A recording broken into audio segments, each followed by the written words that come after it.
Good morning friends, welcome to the prelims booster session. तो आज का पहला टॉपिक है माटेरा डेक्लेरेशन। तो ये माटेरा कहाँ पर लोकेटेड है? इटली में। तो वहाँ पर अभी G20 फॉरेन अफेयर्स और जो डेवलपमेंट मिनिस्टर्स की मीटिंग चल रही है, उन्होंने एक माटेरा डेक्लेरेशन जो है वो साइन की है और अडॉप्ट की है बेसिकली। तो ये है क्या, ये किस चीज़ से रिलेटेड है? ये है कि जो कोविड के टाइम पर सिचुएशन ख़राब हो रही है, हंगर की जो एक तरह से हमारी प्रॉब्लम बहुत ज़्यादा बढ़ती जा रही है वर्ल्ड वाइड, उसको कैसे रिजॉल्व किया जाए, उसके लिए उन्होंने एक एफर्ट्स जो हैं वो डिक्लेयर किए हैं। तो इस एफर्ट्स में क्या कहा गया है? एक तो कहा गया है कि पॉवर्टी एलिवेशन, फूड सिक्योरिटी और सस्टेनेबल फूड सिस्टम्स के ऊपर जो है हमको रिकॉग्नाइज करना पड़ेगा कि ये बहुत ज़रूरी हमारे लिए है। ठीक है, इनको हमको टैकल करना ज़रूरी है। सोशो इकोनॉमिक इनइक्वालिटीज़ हैं, ठीक है, इन सबको हमको टैकल करना ज़रूरी है। फिर हमने बहुत सारी कंट्रीज़ लॉकडाउन में थी, तो हमको जो ग्लोबल फूड सप्लाई चेन्स हैं उनको भी बहुत ज़्यादा इफेक्ट हुआ था।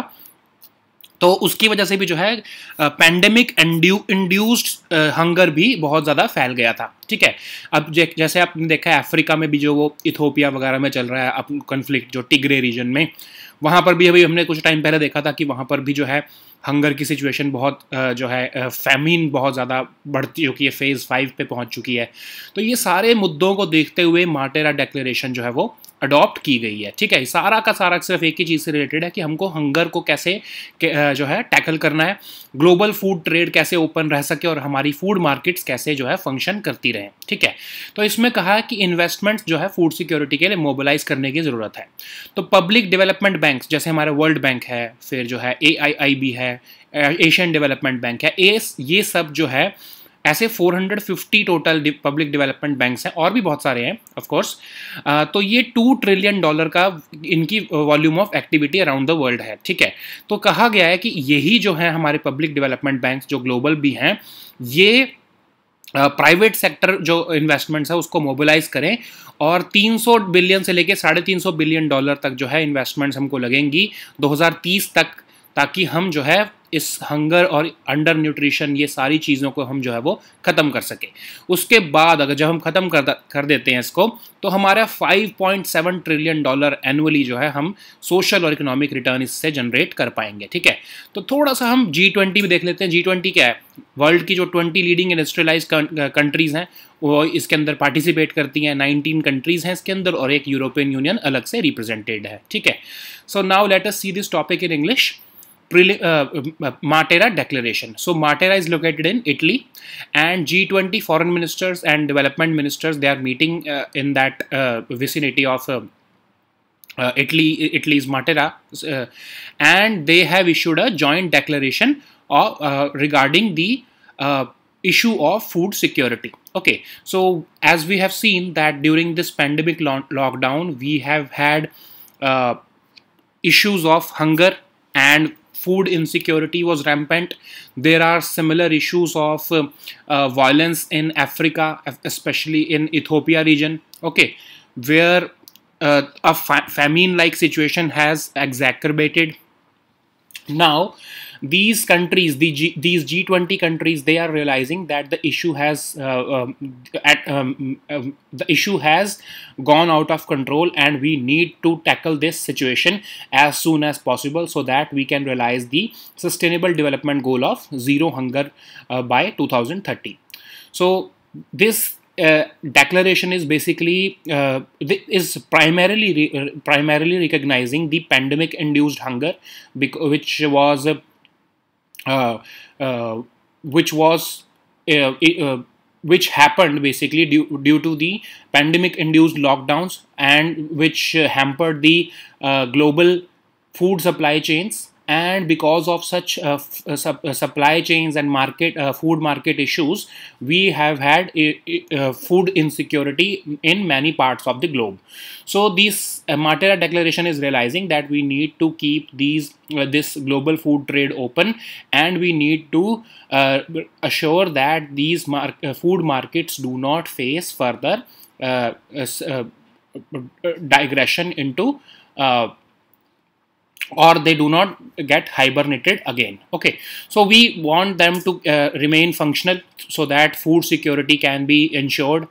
And how this Matera Declaration wants to mobilize support for food security. They want to mobilize investments for food security by involving public development banks. So these World Bank, AIIB, Asian Development Bank, all these banks are public development banks.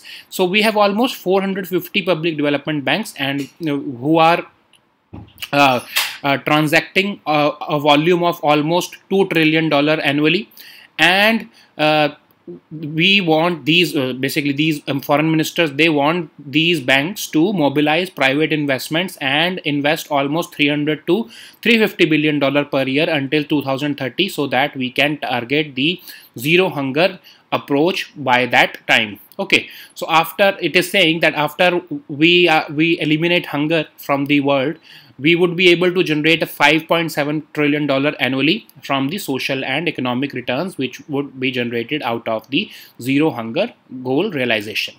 So this G20 is an international forum which is represented by 20 leading industrialized and emerging economies. It consists of 19 countries, and the European Union is basically represented as a separate country. Okay, so now let us see the next topic, which is revamped distribution sector scheme. तो ये revamp distribution sector scheme किसके लिए है? हमारी जो power sector discom companies हैं उनके लिए ये स्कीम को जो है यूनियन कैबिनेट ने भी मंजूरी दी है। और ये स्कीम क्या कर रही है कि ऑपरेशनल एफिशिएंसी जो है और फाइनेंशियल सस्टेनेबिलिटी जो है इसकी इंश्योर की जा सके डिस्कॉम्स की, पावर कंपनीज की। अब इसके अंदर प्राइवेट सेक्टर जो डिस्कॉम्स हैं उनको इंक्लूड नहीं किया गया है, ठीक है। अब इसमें क्या कहा गया है कि हम कंडीशनल फाइनेंशियल असिस्टेंस देंगे अगर आप कुछ हमारी बेसिक जो हमारे रिफॉर्म जो हम बोल रहे हैं, कुछ क्राइटेरिया को अगर आप फॉलो करते हैं, वो जो पावर डिस्कॉम कंपनीज अगर वो फॉलो करेंगी तो हम आपको जो है फाइनेंशियल असिस्टेंस देंगे, ठीक है। फिर इसके अंदर one size fits all approach नहीं जो है वो इस्तेमाल की जा रही कि सारी स्टेट्स की जितनी भी डिस्कॉम्स हैं उनको ये सेम जो है पैरामीटर्स को फॉलो करना है, ऐसा नहीं है। इसके अंदर हर स्टेट के लिए अलग अलग जो है अप्रोच जो है उनको एक्शन प्लान बना कर दिया है। अगर वो उसको क्वालिफाई करेंगे तो उनको जो है फाइनेंशियल असिस्टेंस मिलेगी, ठीक है। अब ऑब्जेक्टिव्स क्या है इसके स्कीम के कि जो हमारे aggregated technical and commercial losses हैं, AT&C लॉसेज जो हैं, उसको हम 12 से 15% तक जो है वो कम करना चाहते हैं 2024 से 25 के बीच में। फिर जो हमारी एवरेज कॉस्ट ऑफ सप्लाई और एवरेज रेवेन्यू रियलाइज, अब क्या होता है कि जितनी हमको खर्चा आ रहा है बिजली बनाने में और जो हमारा रेवेन्यू रियलाइज हो रहा है उसके बीच में जो गैप है उसको कम करना है, हमको जीरो तक लेके आना है 2024-25 तक, ठीक है। फिर इंस्टीट्यूशनल कैपेबिलिटीज़ बढ़ानी है इन डिस्कॉम्स की, ठीक है। फिर क्वालिटी, रिलायबिलिटी और अफोर्डेबिलिटी ऑफ पावर सप्लाई भी हमको इंश्योर करना है। अब इसके फीचर्स क्या हैं? डिस्कॉम की परफॉर्मेंस जो है वो एनुअली जो है वो उसका अप्रेजल किया जाएगा। फिर फार्मर्स को कहा जा रहा है कि फार्मर्स के लिए हमको इंश्योर कराना है कि उनको डे टाइम इलेक्ट्रिसिटी मिल सके, और एग्रीकल्चर फीडर्स जो है उसको सोलराइज करने की बात भी की गई है। तो उसके लिए जो हमारी PM कुसुम स्कीम थी जिसमें सोलर पंप्स देने की बात की जा रही थी, वो उस स्कीम को भी इसके साथ कन्वर्ज किया जा रहा है, ठीक है। अब इसका एक और इम्पॉर्टेंट चीज़ है कि प्रीपेड स्मार्ट मीटरिंग की भी बात की जा रही है इसमें कि PPP मॉडल पर जो है हम प्रीपेड स्मार्ट मीटरिंग जो है वो कंट्री वाइड जो है वो हम उसको इम्प्लीमेंट करेंगे। अब उसमें होता क्या है कि जैसे आप अपने DTH का रिचार्ज कराते हो, वैसे ही अगर आपने समझ लो अपने प्रीपेड स्मार्ट मीटर का जितने का रिचार्ज कराया है और उतनी तक आपकी बिजली चलेगी, उसके बाद कट हो जाएगी, फिर आप फिर रिचार्ज करा लो, फिर आपका चलता रहेगा। उससे क्या होगा कि बिजली की चोरी जो है वो रुक जाएगी, ठीक है। तो ये भी करने को कहा है, लेकिन इसमें पॉलिटिकल मोटिव्स आ जाएंगे क्योंकि बिजली की चोरी जो है वो एक बहुत इंपॉर्टेंट एक कंपोनेंट होता है लोकल पॉलिटिक्स का। तो स्टेट गवर्नमेंट्स जो है वो इसके अंदर देखना आनाकानी करेंगी। अब आर्टिफिशियल इंटेलिजेंस जो है उसका यूज़ करने को भी कहा जा रहा है ताकि जो डिस्कॉम्स हैं उनको रियल टाइम अपनी कितनी डिमांड चल रही है उसके हिसाब से उनका इंफ्रास्ट्रक्चर कैसे जो है वो कोऑप्ट कर सकता है उनकी डिमांड को, उनकी सप्लाई को बेसिकली, वो सबको भी इंश्योर करने के लिए आर्टिफिशियल इंटेलिजेंस का यूज़ करने की भी बात की जा रही है, ठीक है। So now let us see this topic in English, revamped distribution sector scheme. So union cabinet has approved a reforms based and results linked revamped distribution sector scheme, and it wants to improve the operational efficiency and financial sustainability of the power sector companies or the discoms which are operating in the states. Okay, so this scheme will exclude private sector discoms or the private sector power companies. They would not be given any financial or any financial support, and there are some conditions, and these conditions are designed based upon state to state. Every state will have a different set of criteria. Every power company operating in the state will have to follow a certain criteria, but every criteria will be different in every state. Okay, so there is no one size fits all, because it recognizes that each state has different conditions, so we have to recognize and respect those conditions. So that's why pre-qualifying criteria will be mentioned, and upon the achievement of such criteria or basic minimum benchmarks, the discoms will be awarded the financial assistance based upon their performance. Okay, so the objective of the scheme is to reduce the AT&C losses and reduce ACS ARR, which is average cost of supply and average revenue realized, gap to almost zero by 2024-25. So we also want to develop the institutional capabilities of modern discoms. Now, for all those who have read the current affairs previously also, they would be seeing that this is basically a revamped version of Uday scheme. Okay, so Uday was also a similar scheme. It was also giving discoms some leeway so that they can realize good revenues, and they can increase their or improve their operational efficiencies. It is a similar scheme, but this time the scheme has linked the financial incentives to their performance or the reforms that they will be mandated to follow in a premeditated manner. Okay, so what are the other features? There will be an annual appraisal of discoms performance, and based upon that only financial assistance would be provided. The scheme also has a focus on improving electricity supply for farmers, and and the focus would be solarization of agriculture feeders. Okay, so the PM Kusum scheme will also be converged in this scheme also only, and the most important component of the scheme is the installation of prepaid smart meters, because in a PPP mode. So this prepaid smart meters, as we all know how they function, they will reduce electricity theft and wastage. Okay, and it will help to reduce revenue loss of the discoms, and this will in turn help these discoms to realize the criteria which has been set by the government for their financial assistance.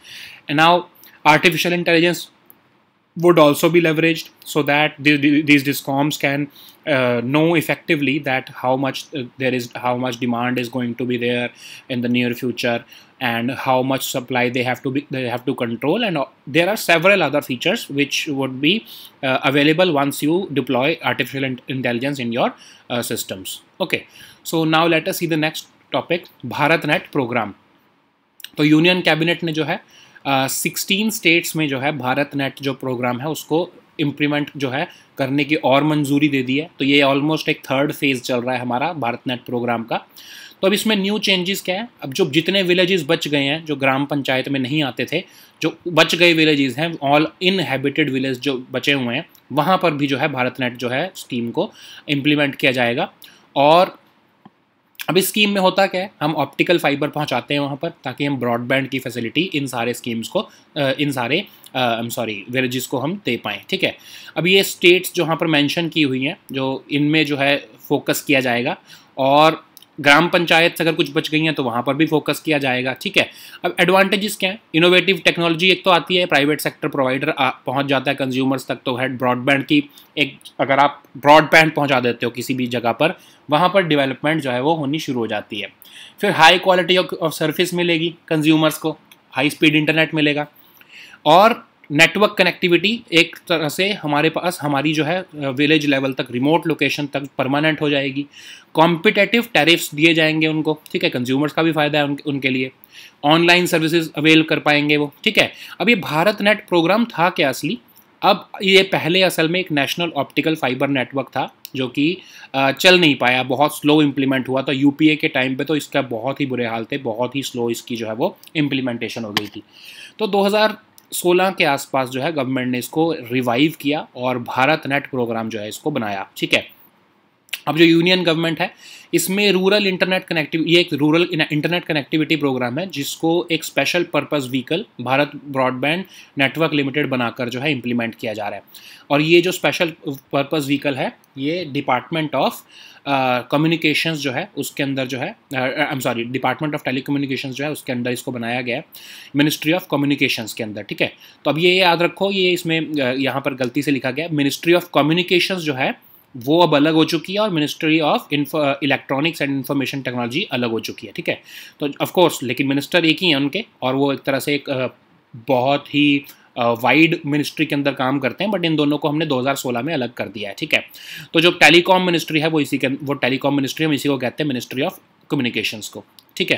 तो ये ministry of communications के अंदर जो department of telecommunications है उसके अंदर ये department उसने ही ये जो है स्पेशल पर्पस व्हीकल बनाया है BBNL, उसी के थ्रू जो है इसको इम्प्लीमेंट किया जा रहा है।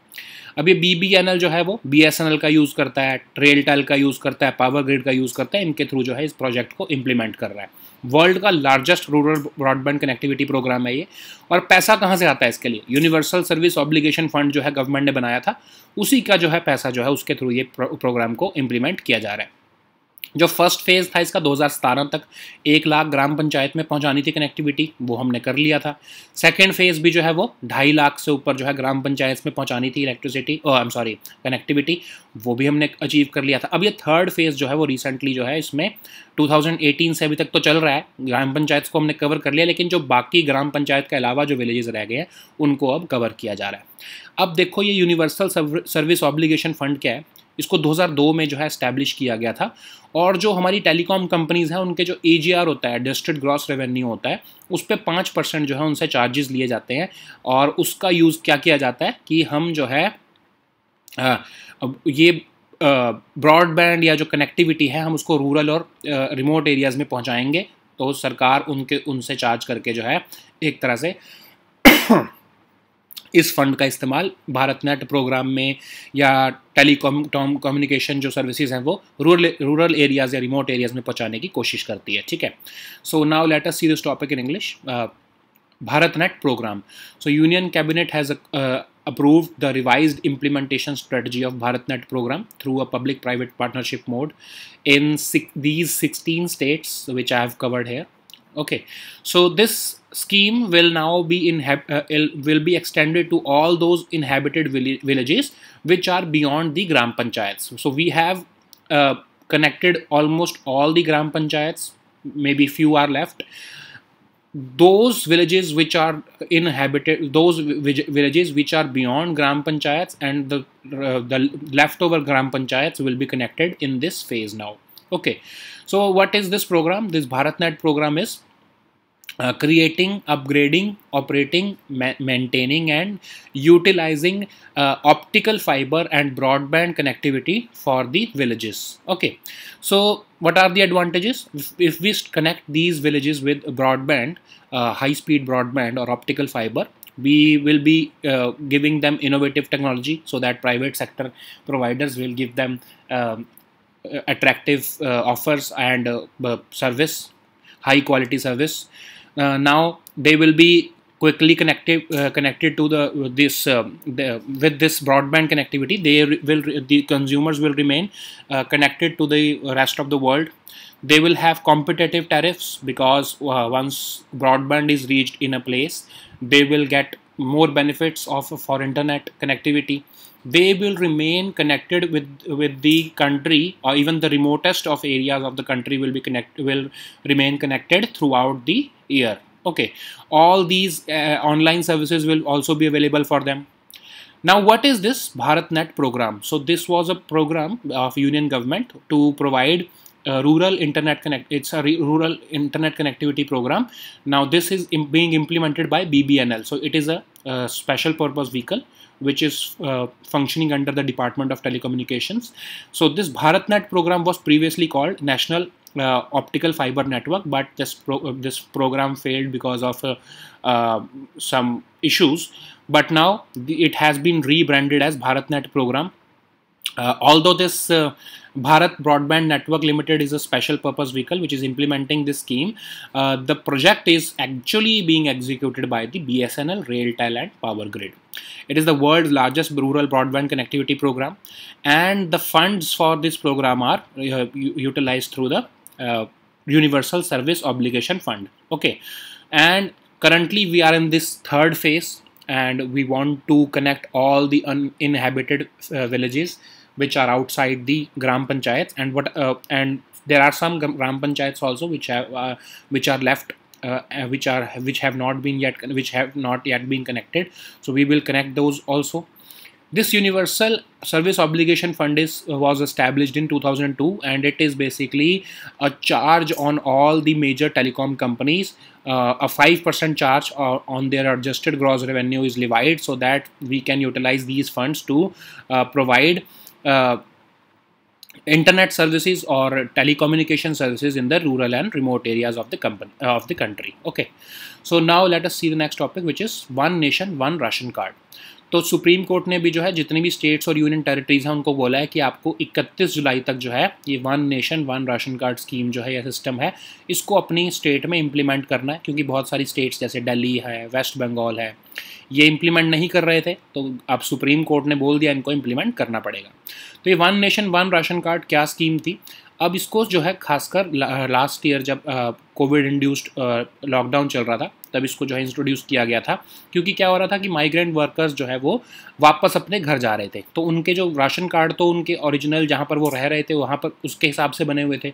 तो गवर्नमेंट ने क्या किया कि one nation one ration card एक तरह से पोर्टेबिलिटी ले आए कि जो माइग्रेंट वर्कर्स हैं वो अपनी जिस स्टेट में वापस जा रहे हैं, जहाँ पर भी जा रहे हैं, वहाँ पर भी उनको राशन मिल सके. उसके लिए जो है नेशनल फूड सिक्योरिटी एक्ट के अंदर जो उनको बेनिफिट्स मिल सकते हैं, सब मिलते हैं, वो उनको वहाँ पर भी मिल सकें, उसके लिए स्कीम लाई गई थी. ठीक है, फिर लास्ट ईयर जो है गवर्नमेंट ने स्टेट्स को पुश भी किया कि आप जो है अगर जो one nation one ration card जो है स्कीम, अगर इसको आप इम्प्लीमेंट करते हो तभी आप जो है एडिशनली बोरो कर पाओगे जब कोविड की पेंडेमिक चल रहा था. ठीक है, तो है बहुत सारी स्टेट्स ने तो कर दिया था, लेकिन कुछ स्टेट्स जो है वो नहीं इसको इम्प्लीमेंट कर रही थी, तो अब सुप्रीम कोर्ट के ऑर्डर के बाद अब इम्प्लीमेंट करना पड़ेगा. अब होता क्या इसमें, अब जैसे जो एक पर्सन अगर समझ लो मेरा राशन कार्ड किसी एक स्टेट में बना हुआ है, लेकिन मैं दूसरी स्टेट में मूव हो जाता हूँ, तो मैं एक तरह से मेरे पास पोर्टेबिलिटी का ऑप्शन है, मैं वहाँ पर जाकर भी अपना राशन ले सकता हूँ. ठीक है, तो एक ही राशन कार्ड पूरे कंट्री में वैलिड होगा, तो ये उसके लिए ही स्कीम है. ठीक है, अब इसमें दो जो हैं वो पोर्टल्स हैं, एक तो है integrated management of public distribution system IMPDS और एक अन्न वितरण. तो अन्न वितरण पोर्टल जो है इसमें तो जो सारा डेटा है वो उनका है जो इंट्रा स्टेट, जो एक ही स्टेट के अंदर जो अगर आप एक डिस्ट्रिक्ट से दूसरे डिस्ट्रिक्ट जाते हो या दूसरे डिस्ट्रिक्ट से तीसरे डिस्ट्रिक्ट जाते हो, तो उसमें जो है अन्न वितरण पोर्टल से जो है वो आपकी आइडेंटिफिकेशन हो पाएगी. लेकिन अब आप एक स्टेट से दूसरे स्टेट जाते हो तो उसके लिए IMPDS जो पोर्टल है उस पर जो है बेनिफिशियरी की आइडेंटिफिकेशन करेंगे जो भी राशन प्रोवाइड कर रहे हैं. ठीक है, फेयर प्राइस शॉप वाले. तो इसमें कितने लोगों को बेनिफिट्स मिलेंगे? ऑलमोस्ट 81 करोड़ पीपल जो है वो एंटाइटल्ड हैं, और 23 से 24 करोड़ के बीच लोग जो हैं उनके पास राशन कार्ड वो होल्डर्स हैं, और वो लोग जो है उनको इसके बेनिफिट्स मिलने वाले हैं. ठीक है, so now let us see this topic in English. One nation one ration card. So recently Supreme Court has directed all the states and union territories to implement this scheme, which allows for inter and intra-state portability. Okay, so Supreme Court has asked them that you have to implement this scheme by July 31. And why is the Supreme Court had to intervene? Because some states were not implementing this scheme because of several reasons, most of them political, of course. But now after the Supreme Court order, they will have to mandatorily implement this scheme. So what is this scheme? Last year when the union government saw that migrants were going back to their hometown or to their home, then the government realized that their ration card they should be enabled so to get their ration benefits in any state of the country, because they were migrating from one state to another. Okay, so at that time the government introduced it as a part of Atmanirbhar Bharat Abhiyan package, and then they asked all the states to allow portability of ration card so that these migrants or the beneficiaries which are eligible to get these ration, they can avail the benefits under this single ration card. Okay, so the government also pushed, the central government also pushed the states that if you implement this scheme, only then we will allow you to borrow for your domestic or your state budget. Okay, but several states implemented this scheme and they were allowed to borrow additionally to the tune of almost 37,000 crore, but several states were not implementing it because of as I've told you, several reasons. But now after this order, they will have to implement it. So how does this ONORC works? Actually there are two situations in which this portability would work. One is intrastate, so you move from one district to another. In that case, the beneficiaries will have to get identified themselves at the fair price shop using this Ann Vitran portal. So when a beneficiary goes to the fair price shop, the dealers at that fair price shop, they will identify the beneficiary through Ann Vitran. Ann Vitran will be applicable in intrastate portability. Okay, so from one district to another you are going, and this fair price shop holder or the dealer, they will identify you through this Ann Vitran portal. But in case of an interstate transfer, like from Maharashtra to Bihar or Karnataka to Madhya Pradesh, in that case the integrated management of public distribution system, they would be having your data, and the fair price shop holder or the dealer, they would identify you through this IMPDS system. Okay, so how many people are going to benefit from it? As we know that NFSA 2013 gives almost 81 crore people the entitlement to buy subsidized food grains. Based upon that, almost 23.63 crore ration card holders are there in our country. So all of them would benefit from this one nation, one ration card scheme. Okay, so now let us see the next topic, which is gender self identification. जो Spanish government है उसने अभी recently जो है एक draft bill जो है वो इंट्रोड्यूस किया, जिसके अंदर जो है 14 साल से ऊपर कोई भी पर्सन जो है वो अपने आप को लीगली जो है अपने जेंडर को चेंज कर सकता है बिना मेडिकल डायग्नोसिस कराए या फिर बिना हार्मोन थेरेपी के करवाए के बिना। ठीक है, तो अब उसमें होगा क्या कि सिर्फ आपको जाके बताना है कि हमारा ये जेंडर है, तो आपको एटलीस्ट फर्स्ट टाइम जो है वो आपको वो एक्सेप्ट कर लिया जाएगा कि हाँ ये आपका जेंडर है। ठीक है, उनको जो है कोई टेस्ट नहीं करवाने की ज़रूरत है, कोई मेडिकल टेस्ट कराने की ज़रूरत नहीं है, और क्योंकि ये बहुत ही एक तरह से डिस्क्रिमिनेटरी हो जाता था जब उनके लिए मेडिकल डायग्नोसिस या हार्मोन थेरेपी के थ्रू उनको जो है वो अपने आप को प्रूव करना पड़ता था। अगर उनको जेंडर चेंज करना है तो उनको सिर्फ अपनी चॉइस ऑफ जेंडर जो है वो बताना पड़ेगा, सेल्फ आइडेंटिफिकेशन करनी पड़ेगी। ठीक है, लेकिन इसमें क्या कहा जा रहा है, अब कुछ फेमिनिस्ट जो हैं वो कह रहे हैं कि जो है इस सेल्फ आइडेंटिफिकेशन से विमेन को खतरा हो जाएगा, क्योंकि जो है कोई ये जो जेंडर है ये कोई ऐसी चीज़ थोड़ी है कि जिसको आप चूज़ कर सकते हो। ठीक है, ये फेमिनिस्ट बोल रहे हैं, it's not my view. Feminist are saying कि ये कोई ऐसी चीज़ नहीं है जिसमें विमेन जो है वो एक तरह से इसमें डिसएडवांटेजेस पोजीशन पे होंगी, और जो है क्योंकि जो है ऐसे फ्रॉड के केसेस भी हो सकते हैं कि जिसमें लोग जानबूझकर जो है वो अपने आप को जो है अपनी जेंडर को एक तरह से जो मेन है या कुछ जो है वो अपने आप को जानबूझकर जो है विमेन शो कर सकते हैं। ठीक है, अब लेकिन जो है कुछ जो हमारे जो गे लेस्बियन वगैरह हैं उनको वो भी ये कह रहे हैं कि मतलब जो हमारे जो है फेमिनिस्ट और गे राइट्स ग्रुप के जो पीपल हैं वो ये कह रहे हैं कि जो गे टीनेजर्स हैं उनको लगेगा, उनको ऐसा फील कराया जाएगा कि आपका जो जेंडर ही डिफरेंट है। ठीक है, तो अब इसमें क्या होगा कि आपको जेंडर की सेल्फ आइडेंटिफिकेशन हो रही है, लेकिन इसमें जो है जो LGBT कम्युनिटी है, जो हमारी लेस्बियन, गे जो है बाइसेक्सुअल जो कम्युनिटी है, उनको जो है उनके लिए कोई जेंडर आइडेंटिफिकेशन तो हो नहीं सकती। ठीक है, तो उनको जो है इंटरेस्ट उनके लिए, उनको सबको जो हम एक तरह से ट्रांस की कैटेगरी में एक तरह से शिफ्ट करने की कोशिश करेंगे, तो ये उनके लिए सही नहीं होगा, क्योंकि उनको हार्मोनल और जो है सर्जरी और जो हार्मोन थेरेपी इसकी तरफ एक तरह से एनकरेज करने का ये प्रोग्राम बन जाएगा। ठीक है, अब सेल्फ आईडी क्या लीगल है बाहर की कंट्रीज़ में? ऑलमोस्ट 15 ऐसी कंट्रीज़ है जहाँ पर ये सेल्फ आईडी लीगल है। ठीक है, अब जैसे डेनमार्क है, वहाँ पर 6 मंथ्स के अंदर आपको एक टाइम जो है वो आपको मिलता है कि आप अपना जेंडर चेंज करा सकते हो एक बार अपने अगर आपने करा दिया, ठीक है। मतलब एक बार अगर मैंने बोल दिया कि आई एम अ मेल, उसके बाद मुझे 6 महीने का टाइम मिलेगा कि मैं उसमें उसको चेंज करा सकता हूँ उस जेंडर को। लेकिन उसके बाद मैं अगर दोबारा चेंज करा रहा हूँ तब मुझे कोर्ट में ही जाना पड़ेगा, ठीक है। ऐसा नहीं जो है जैसे पोर्चुगल में है ये केस कि पोर्चुगल में अगर आपको दूसरी बार अगर सेकेंड टाइम आपको चेंज कराना है अपना जेंडर तो आपको कोर्ट के थ्रू ही उसको आप करा पाओगे, ठीक है। अब इंडिया में क्या है, इंडिया में जो हमारा जो ट्रांसजेंडर्स का राइट्स का बिल है उसमें क्या होता है कि डिस्ट्रिक्ट मजिस्ट्रेट को लिखकर एप्लीकेशन देकर जो है वो अपने जेंडर को डिक्लेयर करना पड़ता है और उसके बेसिस पर ही जो है वो ट्रांसजेंडर्स जो है उनको आइडेंटिफाई किया जाता है। फिर स्टेट गवर्नमेंट्स को कहा गया कि वो वेलफेयर बोर्ड्स वगैरह बनाओ ताकि ट्रांसजेंडर पर्सनस जो है उनकी जो है राइट्स को और इंटरेस्ट को प्रोटेक्ट किया जा सके। तो ये सेल्फ आईडी जो है वो एक तरह से पार्शली यहाँ पर एप्लीकेबल है इंडिया में, बट जो है इसमें पेरेंट्स का अप्रूवल की भी जो है वो ज़रूरत पड़ती है अगर वो एक चाइल्ड जो है वो ये जेंडर चेंज करवा रहा है, ठीक है, या फिर जेंडर जो अपना डिक्लेयर कर रहा है। So now let us see this topic in English, gender self identification.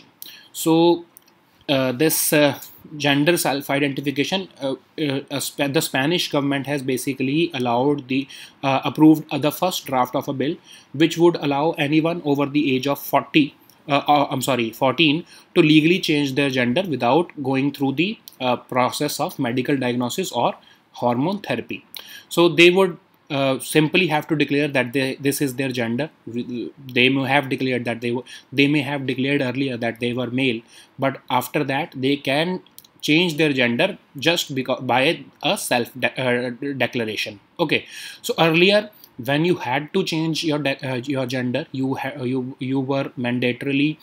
to mandatorily go through a medical diagnosis and or a hormone therapy, but now this requirement has been dispensed of in this draft bill.